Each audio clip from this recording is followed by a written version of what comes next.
AIIMS hospital নিয়ে দুটি জায়গা রাজ্য সরকার চিহ্নিত করেছিল। সে বিষয়গুলো কেন্দ্রীয় নেতৃত্বকে আমরা জানিয়েছি। কেন্দ্রীয় নেতৃত্বরা সেটা খতিয়ে দেখছে। আমি আশাবাদী ত্রিপুরাতে হয়তো কেন্দ্রীয় মন্ত্রক এইমস দিতে পারে। সোমবার এই কথাগুলো বললেন মুখ্যমন্ত্রী তথা স্বাস্থ্যমন্ত্রী ডাক্তার মানিক সাহা। তিনি বলেন, রাজ্য সরকারের চেষ্টা রয়েছে। প্রধানমন্ত্রী এবং স্বাস্থ্যমন্ত্রীকেও আমি এই বিষয়টা জানিয়েছি। টিএমসিতে 400 সিট রয়েছে। টিএমসিতে আরো 50টি আসন বাড়ছে বলে জানান মুখ্যমন্ত্রী। এখন আমি বারবার বলছি যে এগুলো নিয়ে, এইমস নিয়ে আমরা এখানে দুটো জায়গাও আমরা চিহ্নিত করেছি এবং সেই বিষয়গুলো আমরা কেন্দ্রীয় নেতৃত্বকে জানিয়েছি।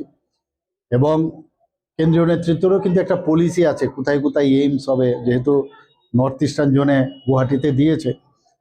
তো আমি আশা করছি, আশাবাদী যে নেক্সট হয়তো বা ত্রিপুরাতে দিতে পারে। আমাদের চেষ্টা থাকবে এখানে এইমস হোক। আমি এইরকম একবার দাবি রেখেছিলাম, চিঠিও দিয়েছি কয়েকবার, যদি এক্ষণে এইমস এখানে সম্ভব না হয়, যাকে রিমস বা নেগ্রিমের মতো যাতে এখানে, ইভেন এরকমও প্রস্তাব দিয়েছি যে টিএমসিকে যদি ওইভাবে ট্রান্সফর্ম করা যায় তাহলেও আমাদের অসুবিধা নেই। তো চেষ্টা থাকবে, চেষ্টা আছে। এবং আমি মাননীয় প্রধানমন্ত্রীজিকেও বলেছি এবং আমি আমাদের জেপি নাড্ডাজি, মাননীয় স্বাস্থ্যমন্ত্রী, ওনাকেও আমি বলেছি।